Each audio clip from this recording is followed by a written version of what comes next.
Hello viewers, welcome back my channel. আজকে আপনাদেরকে দেখাবো লোটাস ফ্লাওয়ার কিভাবে ফ্যাব্রিক পেইন্টিং করবেন। তো আমি তার জন্য নিয়ে নিচ্ছি সফট ব্রাশ আর কালার প্লেট, একটা ফ্রেম, আর আমার যে পিলো কভারটা আছে কটন কাপড়ের, এটা আগেই তৈরি করে নিয়েছি। তো এটা হচ্ছে 16x16 বা 16x16 ইঞ্চিস। তো আমি এটাতেই হচ্ছে কাজ করব, আপনাদেরকে দেখে নিচ্ছি। আর আমি যে কালার দিয়ে কাজ করব সেগুলো হচ্ছে অ্যাক্রামিন কালার। তো আপনাদেরকে আমি পুরো ডিটেল আজকে দেখাবো, আপনারা আমাদের সাথেই থাকবেন। আমি বরাবরের মতো যেভাবে কাজ করি আজকেও সেভাবে দেখাচ্ছি। আমি প্রথমে যে কাজটা করি সেটা আমি গুগলে সার্চ দিয়ে নিচ্ছি।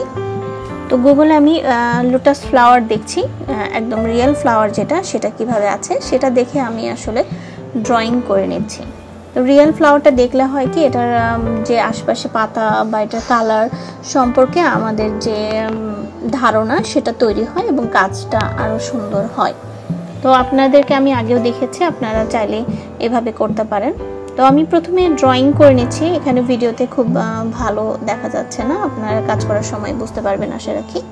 তো আমি এখানে বল নিয়েছি, বলের সাথে আমি এনকে এবং বাইন্ডার মিক্স করে নিলাম।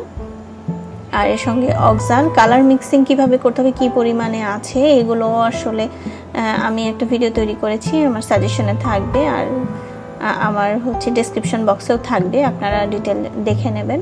তারপর আমি দেখে দিচ্ছি কিভাবে আসলে আপনারা কাজটা করবেন। এনকে বাইন্ডার এবং অক্সাল মিক্স করে আমি কালার প্লেটে আলাদাভাবে দিয়ে নিলাম।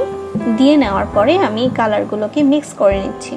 তো আমি এখানে আসলে ফ্লাওয়ার করব, এই জন্য আমার ফ্রেশ কিছু কালার প্রয়োজন হবে।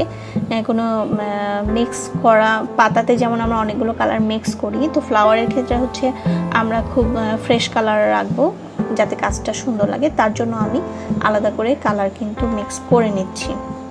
রেড আলাদা নিচ্ছি, ইয়েলো আলাদা নিচ্ছি, ব্লু আলাদা নিচ্ছি, এভাবে কিন্তু আমি কালারগুলো মিক্স করে নিচ্ছি।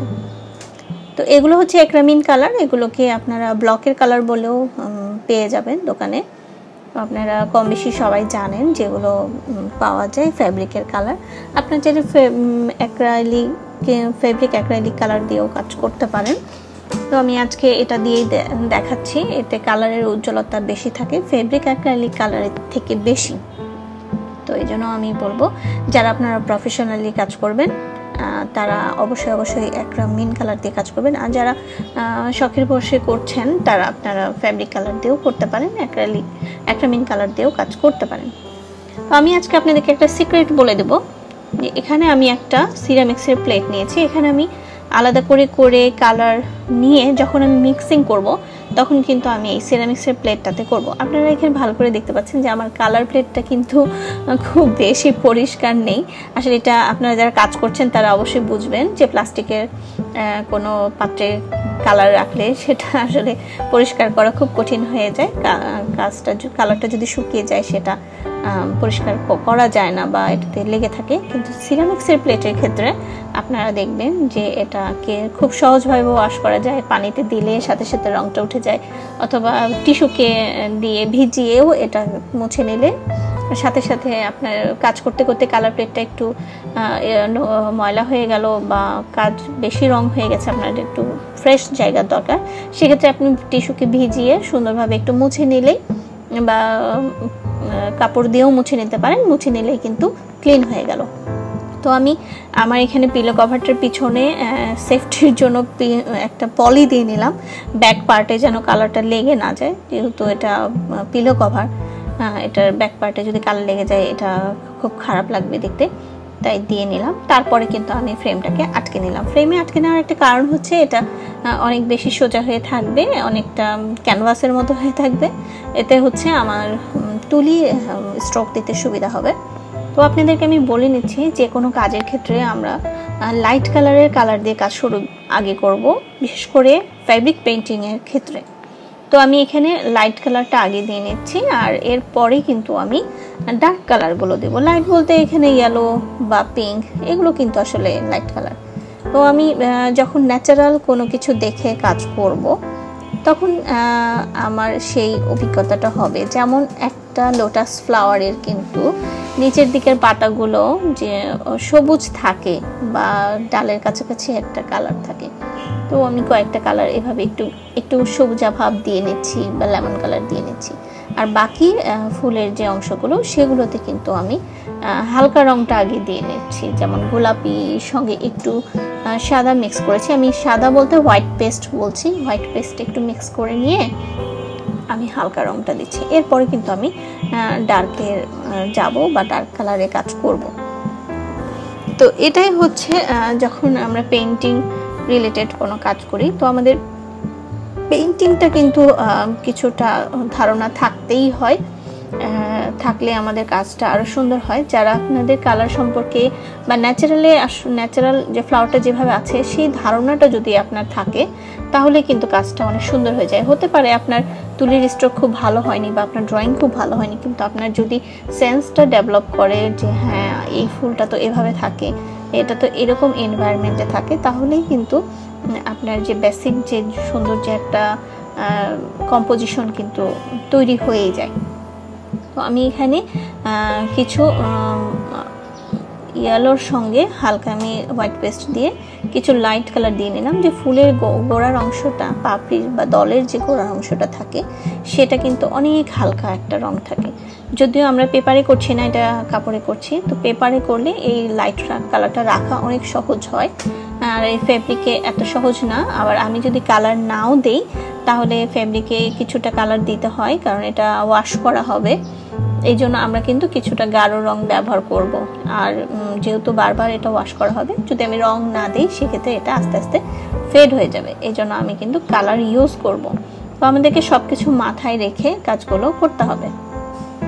তো আমি প্রথমে যেই রংটা ব্যবহার করছি এটা আমি দিয়ে নিচ্ছি চারপাশ থেকেই, এবং ধীরে ধীরে আমি কিন্তু রংটাকে মিক্স করছি। দেখেন আমি এখানে ব্লেন্ড করে দিচ্ছি কিভাবে ব্রাশটা, আপনারা দেখেন আজকে আমি ভিডিওকে খুব বেশি ফাস্ট করিনি, আপনারা দেখতে পাচ্ছেন যে আমি কিভাবে ব্রাশ দিয়ে মিক্স করে নিচ্ছি।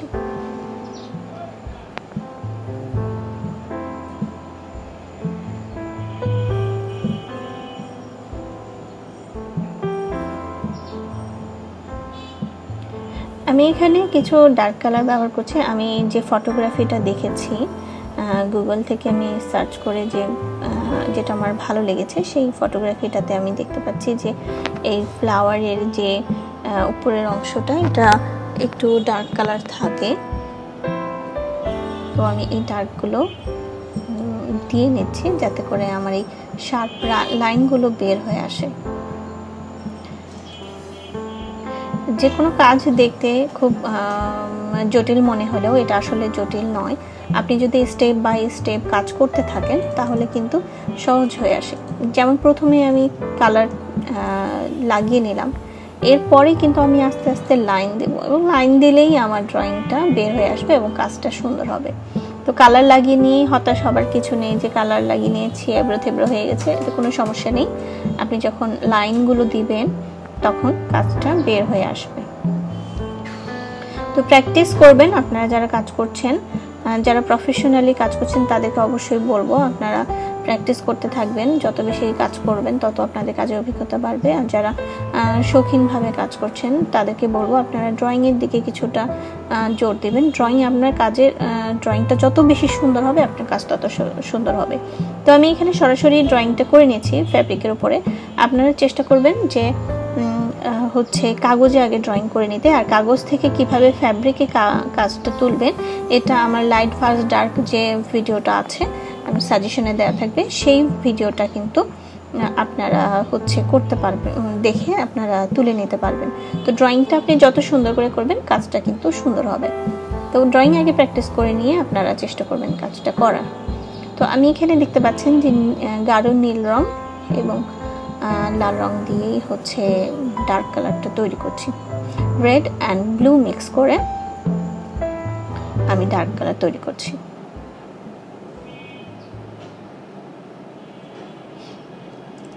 এখানে লাইন অনেক ইম্পর্টেন্ট, লাইনের মাধ্যমেই কিন্তু ফ্লাওয়ারটা বের হয়ে আসছে। আপনারা লাইন তুলি দিয়ে আগে কাজ করার আগে যারা একবারে বিগিনার আছেন তারা অন্য একটা ফ্যাব্রিকে লম্বা লম্বা করে তুলি দিয়ে একটু লাইন দিয়ে নেবেন অথবা রাউন্ড করে লাইন দিয়ে নেবেন, তাহলে আপনার এই জায়গায় হাতটা দিলে আঁকাবাঁকা হবে না, সুন্দর হবে। আমি ফুলের যে ভেতরের অংশটা এটা করছি। আমি কিন্তু একটা সফট চিকন ব্রাশ নিয়েছি, এটা দিয়ে আমি ছোট ছোট অংশগুলো ধীরে ধীরে করব।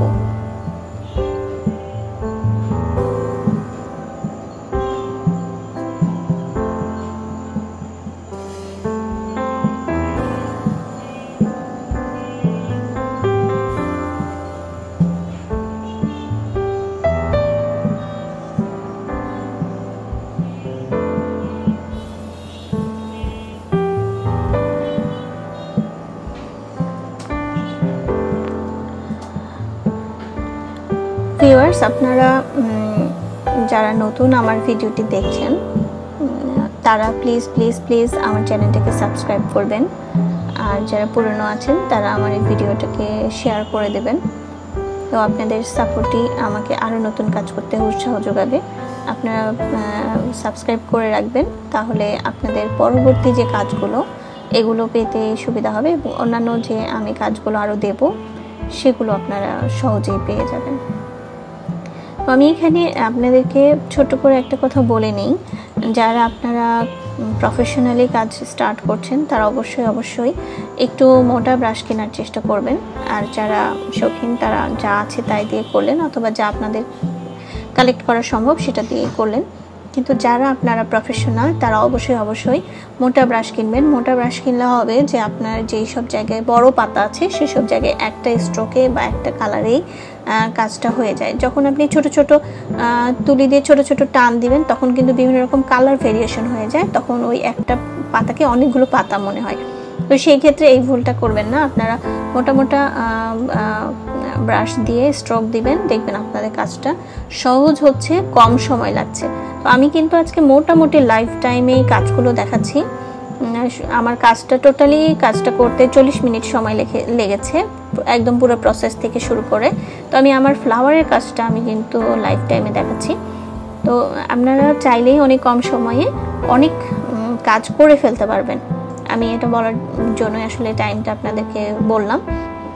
তো এখানে দেখছেন যে আমি এই যে ব্রাশ দিয়ে কিভাবে পাতাগুলোকে একটা টানেই বা দুটা টানেই আমি পাতাগুলো করে ফেলছি।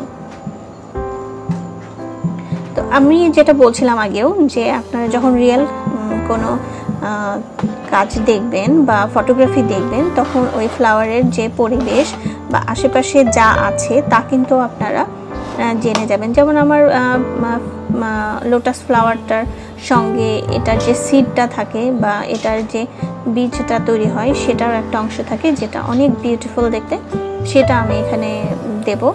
আর এটা আমি একটু ডার্ক কালার তৈরি করে নিচ্ছি ব্লু রেড দিয়ে।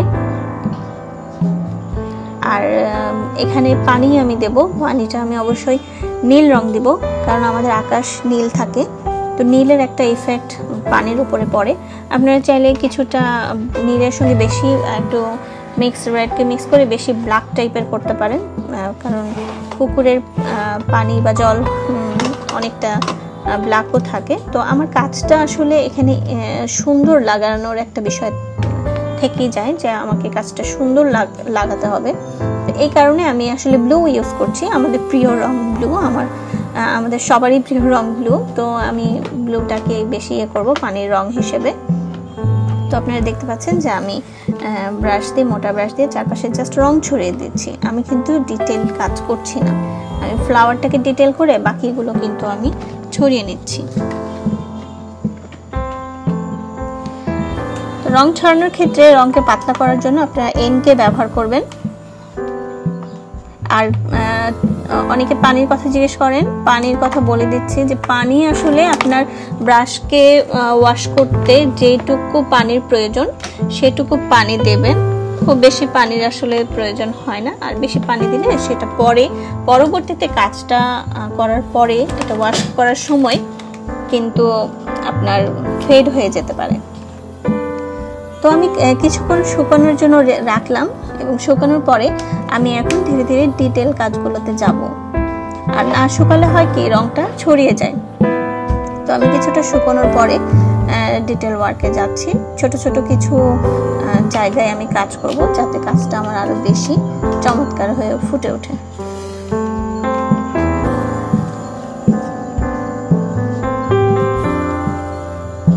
আমি পাতার মধ্যে যে শিরা উপশিরা গুলো আছে সেগুলো দিয়ে নিচ্ছি ডার্ক কালার দিয়ে।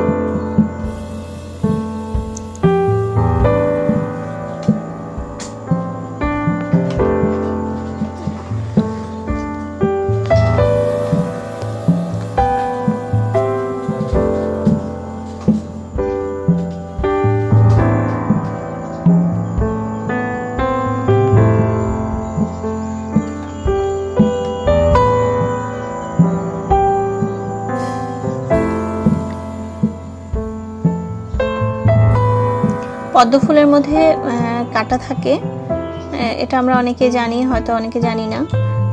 তো আমি কিছু ইফেক্ট দিচ্ছি এই কাঁটার।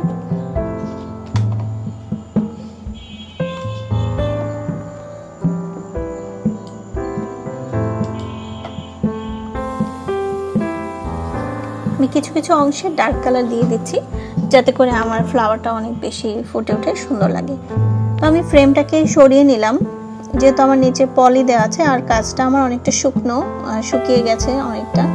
তো আমি যেহেতু স্কোয়ার শেপ আমার এই পিলো কভারটা, তো আমি এটাকে রাউন্ড শেপ রাখবো না এই কাজটাকে, সেই জন্য আমি চারপাশে একটু পানির ইফেক্ট বা কালার দিয়ে অবজেক্টটা করছি বা পানিটা করছি। তো আপনাদেরকে যেটা আমি বলেছিলাম যে আসলে পুকুরের পানিতে অনেক ডার্ক কালার থাকে বা অনেক পাতা থাকার জন্য কিন্তু সেখানে একটা পাতারও ছায়া পড়ে। তো আমি সেক্ষেত্রে আমি কিছুটা ডার্ক কালার দিচ্ছি। আর যে কোনো কাজের নিচের দিকে ডার্ক কালার দিলে কিন্তু কাজটা আরও সুন্দর লাগে এবং নিচটা ভারী হয়। আর উপরের দিকে অবশ্যই আমি কাজটা হালকা রাখবো। পিছনে হালকা আমি গোলাপি রং দিয়ে দিচ্ছি, এতে করে মনে হবে যে পুকুরের পিছন সাইডেও হচ্ছে পদ্ম ফুল আছে। তো মোটামুটি কাজ আমার হয়ে গেছে। আপনারা এভাবে প্র্যাকটিস করবেন। আপনাদের ভিডিওটি কেমন লাগলো আপনারা প্লিজ কমেন্ট করে জানাবেন। সে পর্যন্ত আপনারা সবাই অনেক ভালো থাকবেন। আপনাদের সবাইকে অসংখ্য ধন্যবাদ। Thank you so much.